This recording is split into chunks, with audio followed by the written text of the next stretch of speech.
তো হ্যালো বন্ধুরা, আজকে আমাদের কাছে আছে রয়্যাল এনফিল্ডের মেটিওর 350, যেটা হচ্ছে রয়্যাল এনফিল্ডের একটা খুব কমফোর্টেবল ক্রুজার বাইক। তো তোমরা যদি গাড়িটা নিবে ভাবছো তাহলে দেখে নাও। আজকে আমরা দেখবো গাড়িটার ওনারশিপ রিভিউ। তো আমাদের ওনার আছে আমাদের কাছে, তো ওর কাছ থেকে শুনে নিব যে গাড়িটা চালিয়েছে এত দূর, তো ওর কী কী প্রবলেম হয়েছে, কী কী সুবিধা হয়েছে গাড়িতে, কী কী সমস্যা হয়েছে, সবই কিছু দেখতে পাবে আজকে। তো গাড়িটা 10,000 কিলোমিটার চলে গেছে, তো আমাদেরকে দেখায় গাড়িটা।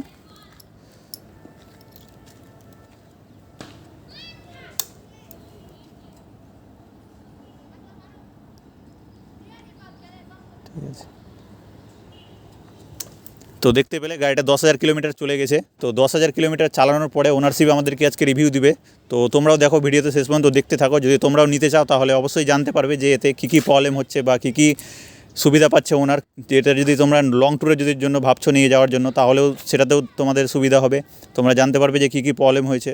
তোমরা যদি সিটিতে চালাতে চাও তাহলেও তোমরা জানতে পারবে যে কেমন ফিচার্স দিচ্ছে, এর মাইলেজের থেকে শুরু করে সমস্ত কিছুই জানতে পারবে। এর পারফরমেন্স কেমন, তুমি যদি এটাকে নিয়ে কোথাও অফরোডেও চালাও তাহলে সেখানে কেমন পারফরমেন্স দিচ্ছে সেগুলো আর সবই জানতে পারবে। এর সিট কমফর্ট কতটা ভালো, পিছনে প্লিয়ানে কতটা কমফোর্টেবল দেয়, সব কিছুই বলবো আজকে। তো ভিডিওটা তোমরা শেষ পর্যন্ত দেখতে থাকো। চলো শুরু করি।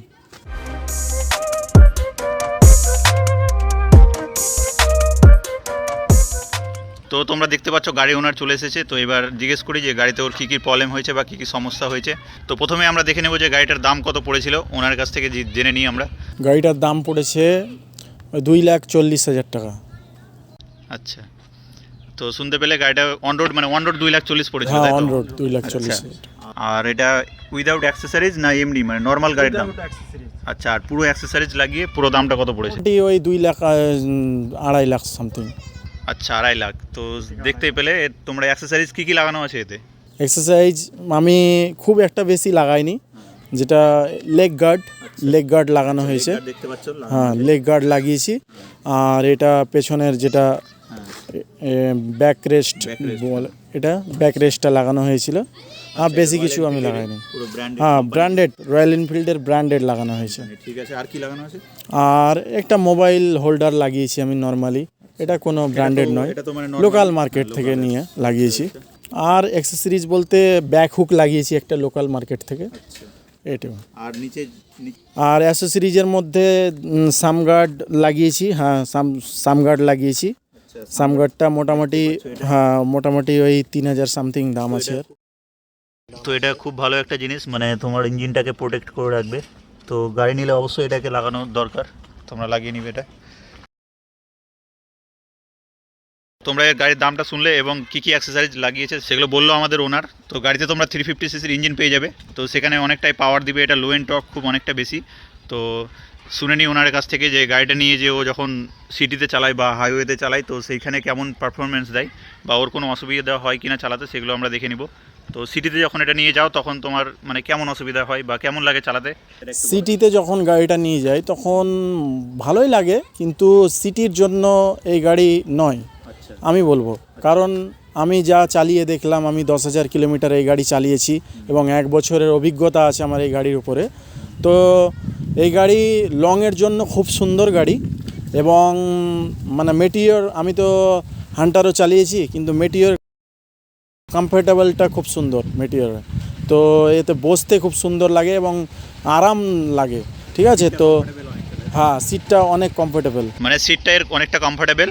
বাকি যদি সিটিতে চালাতে একটু অসুবিধা হবে, মানে এটা লং নিয়ে গেলে সব থেকে বেটারের পারফরমেন্সটা পাওয়া যাবে, হ্যান্ডেলিং থেকে শুরু করে সব কিছুই, তাই তো? আর হাইওয়েতে যদি লং রাইডে নিয়ে যায় তাহলে খুবই ভালো এটা, তাই তো? স্টেবিলিটি মানে তুমি যদি হাই স্পিডে চালাই সেখানে কেমন মানে স্টেবিলিটি দেয়, মানে গাড়িটা কি কোনো দিকে মনে হয় যে হিলছে বা কিছু এরকম? না, গাড়ির কোনো সমস্যা নেই, কিন্তু হাই স্পিডে খুব সুন্দর লাগে চালাতে। মোটামুটি 80 থেকে 90-এর মধ্যে গাড়ি চালালে কোনো ভাইব্রেশন ওই রকম বোঝা যায় না। যখন 90-এর উপরে যায়, 100-এর উপরে যায়, তখন বেশি ভাইব্রেশন হয়। এবং পেছনের জিনিস এই আয়নায়, যে রয়্যাল এনফিল্ড যে আয়নাটা দিয়েছে এই গাড়ির, সেই আয়না দিয়ে পেছনের জিনিসকে 100-এর উপরে দেখা যায় না ঠিক মতো, মানে ভাইব্রেশন হয়, অনেকটাই হয়, দেখা মানে বোঝানো যায় না ঠিক মতো। তো এর মোটামুটি ইঞ্জিন খুব সুন্দর, স্মুথ চালাতে। তো এর সবথেকে ভালো হচ্ছে যে লং রাইডের জন্য খুব সুন্দর গাড়ি।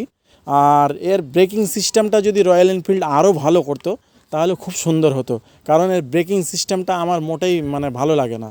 কারণ ওয়েটটা অনেকটাই বেশি, হ্যাঁ ওয়েটটা 200 প্লাস ওয়েট আছে। হ্যাঁ 195 কিলো ওয়েট। হ্যাঁ 95 কিলো, সেই হিসাবে ব্রেকটা ব্রেকিংটা অত মানে কমফোর্টেবল নেই, অত ভালো না ব্রেকিংটা। তো এটা এর জন্য রয়্যাল এনফিল্ডকে আরও ভালো করা দরকার এর ব্রেকিং সিস্টেমটাকে। পিছনের যেটা ব্রেক সেটা কেমন দেয়? পেছনের ব্রেকিং সিস্টেমটা মেনলি হচ্ছে ব্রেকিং সিস্টেমটা ভালো করতে হবে রয়্যাল এনফিল্ডকে। আচ্ছা, তাহলে রয়্যাল এনফিল্ডকে এটা অবশ্যই একটু আপডেট করা দরকার ব্রেকিং সিস্টেমটা। বাকি ওভারঅল তোমার দেখতে গেলে সব ঠিক আছে, তাই তো?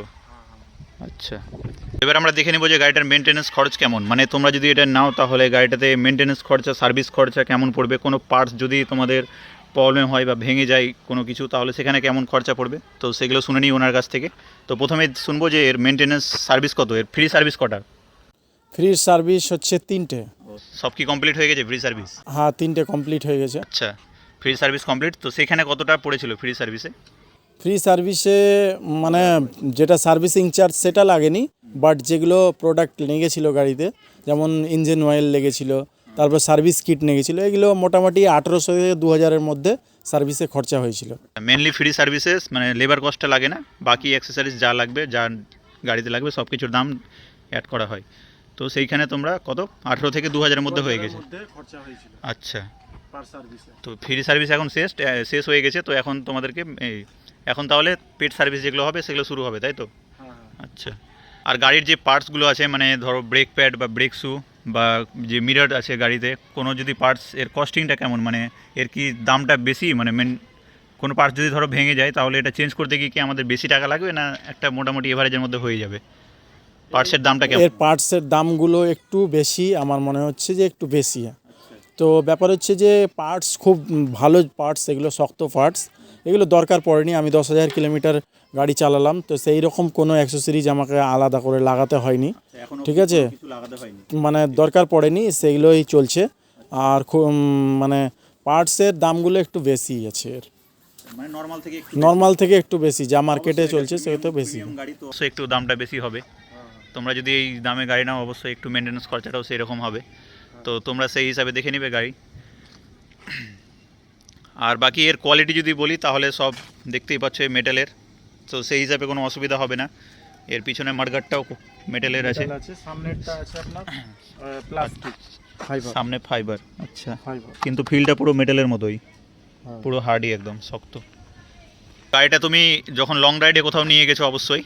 হ্যাঁ অবশ্যই গাড়ি নিয়ে গেছি লং রাইড। কত কিলোমিটার তুমি নিয়ে গেছো গাড়িটা? আমি এখান থেকে আমাদের ফরাক্কা থেকে আমি ভাগলপুর নিয়ে গেছি, বিহারের যে ভাগলপুর, 190 কিলোমিটার টানা চালিয়ে গেছি, কোনো অসুবিধা নেই, ঠিক আছে? কোথাও দাঁড়াতে হয়নি, টানা চালিয়েছি, খুব সুন্দর লাগছে, লংয়ের জন্য খুব সুন্দর গাড়ি। আচ্ছা, 190 কিলোমিটার এই যে চালিয়ে গেছো, তো এতে তোমার কি মনে হয়েছে যে ইঞ্জিনে হিট হচ্ছে বেশি, মানে নর্মাল থেকে? তো না না না না, সেই রকম কোনো সমস্যা নাই। বাট যদি কেউ চালাতে পারে 300 কিলোমিটার, তো এই গাড়ি একবার স্টার্ট করে 300 কিলোমিটার পর্যন্ত চালাতে পারে, বন্ধ করার মানে থামার কোনো দরকার নেই, যদি সে চালাতে পারে তো। আচ্ছা, মানে তুমি যদি নিয়ে যেতে চাও এটা 300 কিলোমিটার এক লং টানা, তাহলে অবশ্যই নিয়ে যেতে পারবে। সেখানে তুমি যদি চালিয়ে নিয়ে যেতে পারো তাহলে তো সেটা তোমার ব্যাপার। বাকি কোনো প্রবলেম হয়নি সেখানে লং রাইডে? একটু কমফোর্টেবল ভালো আছে, ঠিক আছে, বসতে খুব সুন্দর। আচ্ছা, হাতেটাতে কোথাও ব্যথা হয়েছিল কি, হ্যান্ডেলে কোনো, মানে হাতে ব্যথা বা পিঠে ব্যথা? পিঠে ব্যথা, হাতে ব্যথা বলতে এরকম কোনো সমস্যা হয়নি। আচ্ছা, মানে সাসপেনশনটাও খুব ভালো, এর সিটটাও খুব ভালো, কমফোর্টেবল, তাই তো? ঠিক আছে।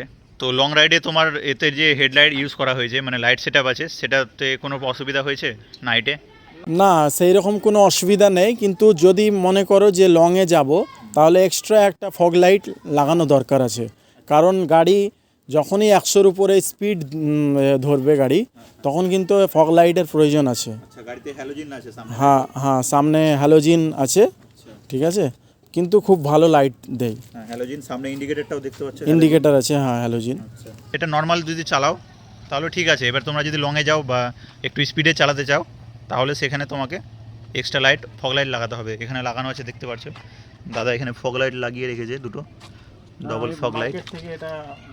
এটা ব্র্যান্ড, হ্যাঁ এটা মার্কেট এইচজেজি কোম্পানির লাগিয়েছি। আচ্ছা, এইচজেজি, তো ভালো একটা ব্র্যান্ড, তোমরা লাগাতে পারো। 1000 টাকার মধ্যে পড়েছিল।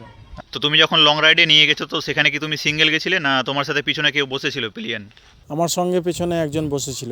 আচ্ছা, তো ওর কমফোর্টেবলটা কেমন, পিলিয়ন কমফোর্টটা কেমন গাড়ি? খুব সুন্দর, ও একদম কমফোর্ট ভাবে গেছে, কারণ এই ব্যাক রেস্টটা লাগাবার পরে পেছনে যা মানে বসে তো তার জন্য খুব আরাম পাওয়া যায়।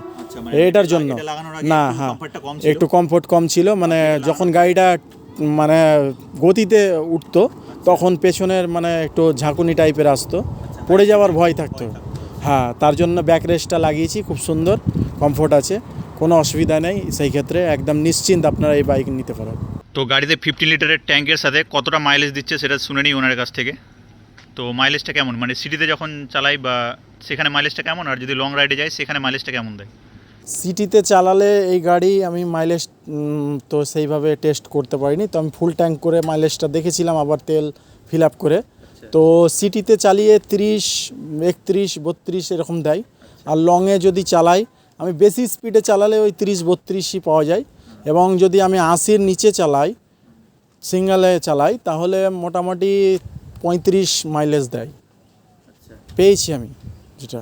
মানে সিটিতে তোমরা যদি চালাও একটু রাফ রাইড করো তাহলে 30-এর আশেপাশে, আর যদি একটু কমফোর্টেবলিভাবে চালাও লং ট্যুরে সেইখানে তোমরা 35-এর পরেও 35 মতো পাওয়া যায়, কিন্তু বেশি স্পিডে 100-র উপরে চালালে সেটা 30-এই চলে আসে এভারেজ মাইলেজটা।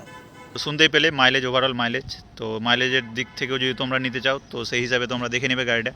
তো ওভারঅল তোমরা সব দেখলে গাড়ির ব্যাপারে, সবই বললো আমাদের ওনার, ওর কী কী ভালো লেগেছে গাড়িতে, কী কী খারাপ লেগেছে, ওর কী কী সমস্যা হয়েছে সবই তোমরা শুনলে। তোমরা যদি নিতে চাও গাড়িটা অবশ্যই একবার দেখবে, শোরুমে গিয়ে চালাবে গাড়ি, তারপরে অবশ্যই গিয়ে কনফার্ম করবে। আর তোমাদের যদি কোনো কোশ্চিন থাকে বা এই গাড়ি নিয়ে যদি আরও কোনো তোমাদের কিছু জানার থাকে অবশ্যই সেটা কমেন্টে জানাতে পারো। আর নেক্সট তোমরা দেখতে পাবে আরও অনেক গাড়ি, তো তার জন্য তোমরা চ্যানেলটাকে সাবস্ক্রাইব করে নিও। আর দেখা হচ্ছে পরের ভিডিওতে।